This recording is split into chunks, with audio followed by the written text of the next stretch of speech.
परिवार के अधिकतर झगड़ों की वजह हमारा बेमतलब बोलना ही होता है। हम में से कोई भी चुप नहीं रहना चाहता।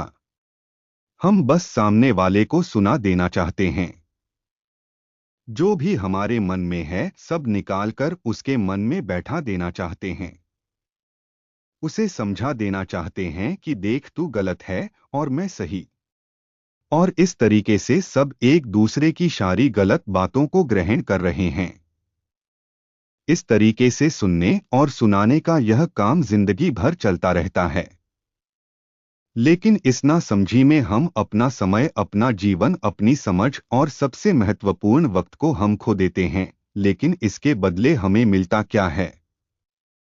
कुछ नहीं, सब व्यर्थ और बर्बाद हो जाता है। इस पागलपन में हमने क्या खो दिया, इसका एहसास केवल कुछ ही लोगों को हो पता है। बाकी लोग जैसे उन्हें अपने आने का पता नहीं, वैसे ही उन्हें अपने जाने का भी पता नहीं चल पाता। शिष्य ने कहा, तो फिर इसका समाधान क्या है? गुरु ने कहा, पूरी जागरूकता के साथ अपने विचारों को देखना ही एकमात्र तरीका है। सारी मानसिक समस्याओं का वर्तमान में रहकर चिंतन करना, पूरी जागरूकता के साथ अपना काम करना, जिंदगी में चमत्कारिक बदलाव ला देता है। उसके बाद वह शिष्य गुरु से अपने प्रश्नों का उत्तर प्राप्त कर उनको प्रणाम करके वहां से चला गया।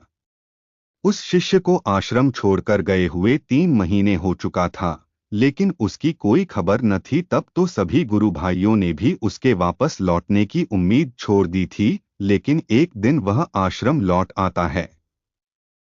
उसे देखकर सभी के आश्चर्य और खुशी का ठिकाना न रहा। लेकिन अब वह वैसा नहीं था जैसा गया था। वह बिल्कुल बदल चुका था। वह कुछ और ही बनकर वापस आया था। उसके अंदर एक गजब का बदलाव महसूस किया जाता था। उसके चेहरे पर एक गजब का ठहराव और आंखों में बनी शांति थी। आश्रम में आते ही सभी गुरु भाइयों ने उसे चारों तरफ से घेर लिया और बातें करने लग गए। वह भी अपने गुरु भाइयों से बातें करने लगा। उससे बात करने वाले सभी ने यह अनुभव किया कि अब वह पहले जैसा उतावला और बातूनी नहीं रह गया था। उसके मुंह से एक एक शब्द बहुत ही सरल और मधुरता के साथ निकल रहे थे।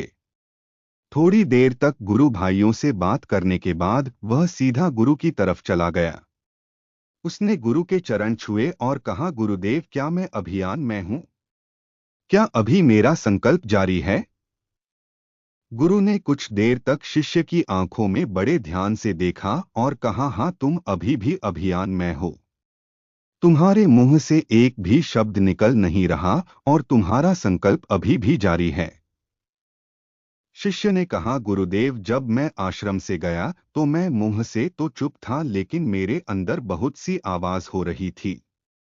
मन में बहुत से प्रश्न थे और वह बंद नहीं हो रहे थे। तो मैं जंगल में चला गया इस उम्मीद से कि वहां मुझे शांति मिलेगी और मेरे मन की बकबक कम हो जाएगी। लेकिन मैं जितना एकांत में जाता गया, मेरे अंदर की आवाज उतनी ही तेज होती गई।